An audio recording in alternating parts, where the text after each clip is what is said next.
British investors eyeing green energy, tech, and food security. But how will the Marcos administration's policies on the ease of doing business, tariffs, and digital transformation impact UK capital flows? Today we speak with British Chamber of Commerce Philippines Executive Chairman Chris Nelson on the outlook, the risks, and the next big UK investments. Chris, hello, and good to see you again. Yes, good afternoon. I'm very good to see you again, Ray. Hi. So, coming off some fresh economic data out of the Philippine government, of course, we have the inflation as well as unemployment. The Philippine peso also remains under pressure. Inflation is eased, but remains a concern. Do you see these macroeconomic risks as factoring into UK investors' decisions? So if I look at inflation, it was good news. The actual surprise, it was actually much lower at 2.1. I think there was a general consensus of about 2.5%. So that's actually a very good performance. And if you look at the figures, it was driven by a drop in rice prices. So all credit to that. In one context, I would just make a point that actually meat inflation actually went up 3 points, 3%. So in that respect, we would actually urge continuing action to obviously assist in terms of the supply of meat. As you know, the British Chamber, along with its partner AHDB, has been particularly active in getting British pork exports to the Philippines. And in that context, we would strongly urge the issuing of all import licenses, particularly those related to the minimum access volume. But I do think the performance of the Philippines is good. It also means there is a potential, obviously, for the BSP at some stage to ease. And of course, that will assist GDP growth rate. And that, again, all makes the Philippines an attractive prospect. And again, as we stress, an entry to the Southeast Asia as well. Right. And the British Chamber, of course, has been very vocal about maintaining the minimum access volume quotas and lowered tariffs on food imports. Given the government's inflation and food security concerns, do you foresee any policy changes that could impact UK food exports? Well, look, we're hoping to have further discussions. We've had discussions on this with the Department of Trade and Industry, and we very much welcome that. And we also have a scheduled meeting in this month with Secretary Laurel of the Agriculture, and we very much appreciate that. And we'll obviously discuss that. I think the key is the following. One, the import licenses linked to the access volume. Obviously, then allows those people to import at the lower tariff rates. And we've been a strong supporter of the Executive Order 62, issued by President Marcos, which extended those tariffs until the end of his term, which of course is 2028. So therefore, the other thing we would say at this particular moment, that obviously look at the total volume of MAV, because they were set, as we understand it, back in 1996, when obviously the population was a lot smaller. But overall, I think the key here, Rain, is to keep constant supply.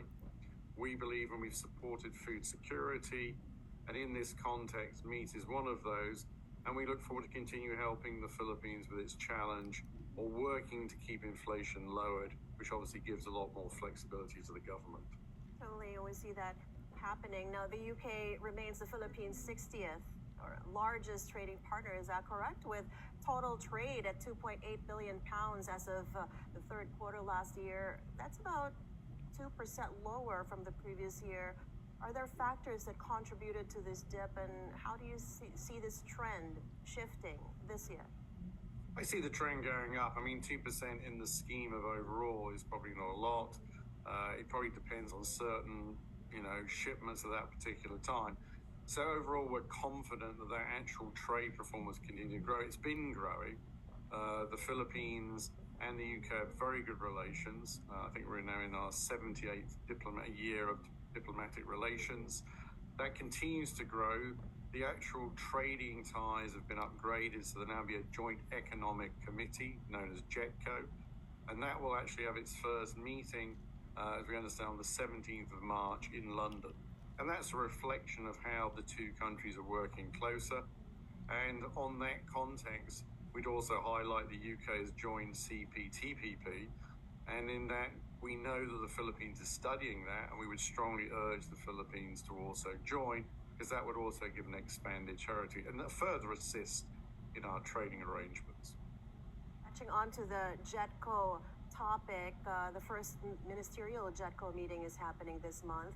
What key trade and investment policies are on the table, and are there outcomes that you're hoping to see? Sure, I think they're going to be discussing where is the key areas for working together. Renewable energy is going to be very high on that list. Last year, the UK, through Axis Fund, was one of the largest investors in renewable energy in the Philippines. I'm sure infrastructure will also play a key part in that. And then again, linked to that is what are the opportunities? I'd just like to also highlight that we are in discussions with PEZA, the Philippine Exporting Zonal Authority, Economic Zonal Authority, and in that context, they're looking at an investment mission in the UK, in June, and we're going to look very much forward to supporting that. So I think all those areas will be covered. I think the Philippines and the UK will also, of course, discuss, as I've said, CPTP and what opportunities that allows for, and how we can further facilitate UK companies to trade and invest in the Philippines, and vice versa. Let's not forget, we launched about 2 years ago the Developing Countries Tariff Scheme, for which the Philippines clearly benefits by, and we want to see that trade continue. Talk about PEZA. The UK is a top emerging investor in the Philippine economic zones. British firms contributing 34 billion pesos since 1995.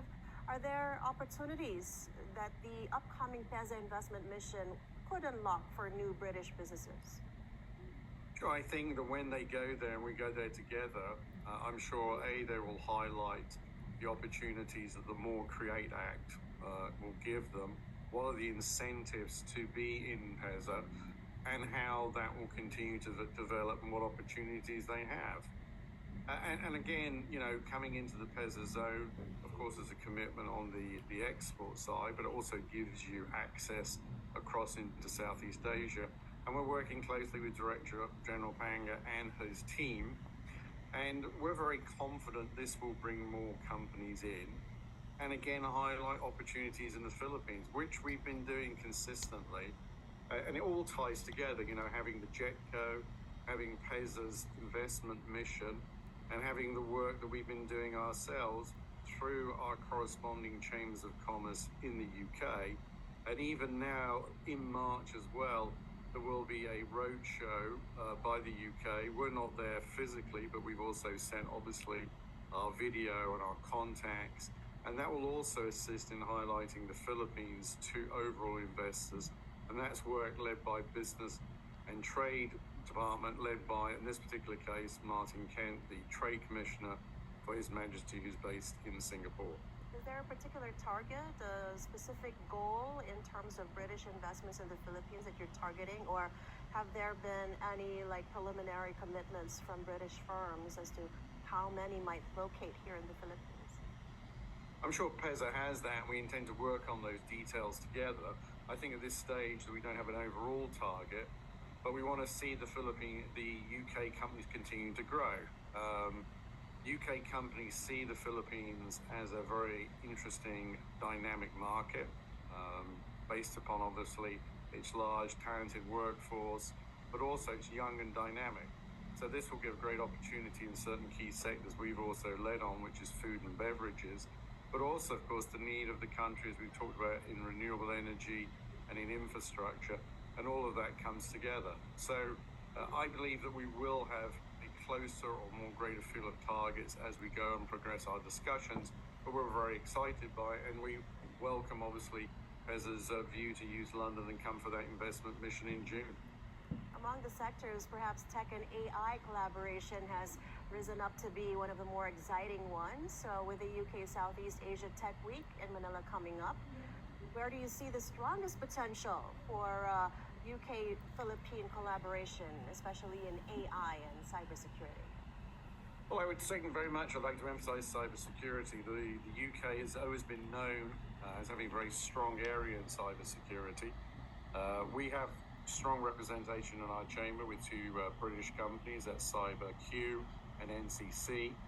We'll be actually holding a cybersecurity event ourselves on the 25th from 4 o'clock onwards, which ties in with Tech Week, which is 24th and 25th. So I think cybersecurity will be a key feature, and along with a lot of the talents that UK companies can offer. We're very strong in terms of software. We're very strong in terms of the banking sector.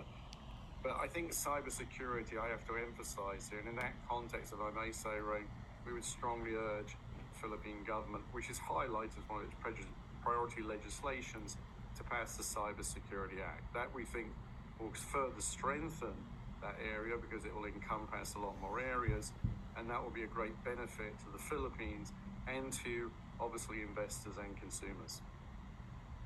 Chris, of course, we know that the ICT Secretary Ivan Uy has resigned. Do you feel that the activities that you have lined up might be affected, or the momentum that you've built in the activities in AI and cybersecurity might be affected by this departure?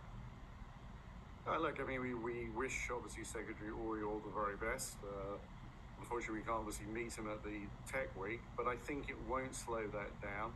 We know when we deal with all government departments in the Philippines, they have a very strong level of undersecretaries and assistant secretaries. So we will think that momentum will continue forward. As you can see here, we've working very closely with the Philippine government. We are fortunate to have the Secretary of Trade and Industry, Secretary Roque, and I think that will continue, and I'm sure that will be supported by the ICT department, as we always have been. We have good relations, as does the British Embassy, with the Philippine government departments, and we actually appreciate how open they are and how closely we work together. So again, we wish all the best to Secretary Uy, and we look forward to continuing to help the Philippines with its cybersecurity and its obviously tech work. As a final question, of course, the Philippines wants to position itself as a regional investment hub.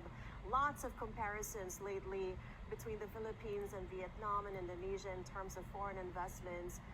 To your knowledge and your experience and in your consultations with your counterparts across the region, how do you say the Philippines might compare to the ASEAN markets in attracting British businesses? Well, I mean, I think it's one that we're constantly working for. I mean, look, the British Chamber, along with other business groups, is constantly advocating for further liberalisation of the economy. I mean, during the previous administration, we saw the passage of the Retail Trade Act, Foreign Investment Act, and the Public Services Act. And we've seen others obviously been continuing on that momentum under President Marcos. So we wish to continue and see that economy further opening up. We are an ARTA champion, that's an anti-red tape authority. We work closely with Director General Perez, and we want to see that continue. We have to keep on moving that forward. And one of the other acts that we want to see passed is the E-Governance Act. Companies, when they want to do business, one of the biggest concerns, because we obviously dealt a lot with small to medium-sized enterprises, was how is the bureaucracy, how can they do business easily, rather than obviously have to go through various bureaucratic requests. I think there is a good conscious awareness of that. We had an event recently which we focused on the ease of doing business to stimulate growth, and we will continue to work with ARTA and move that forward. Has there been progress? Yes. Could we do much more? Of course, yes. And we will continue to work with the government, and I'm sure the British government as well will assist in that context. The push continues. The UK, of course, remains a strong economic partner for the Philippines with green energy, tech and food security, leading the investment agenda. Policy clarity and macroeconomic stability, of course, will be key to sustaining investor confidence alongside the ease of doing business. Chris Nelson, Executive Chairman of the British Chamber of Commerce Philippines, always a pleasure to have you. Thank you so much for joining us today. We appreciate it. Thank you, Raina, and a good evening or good afternoon to you and your viewers, and a very good weekend ahead.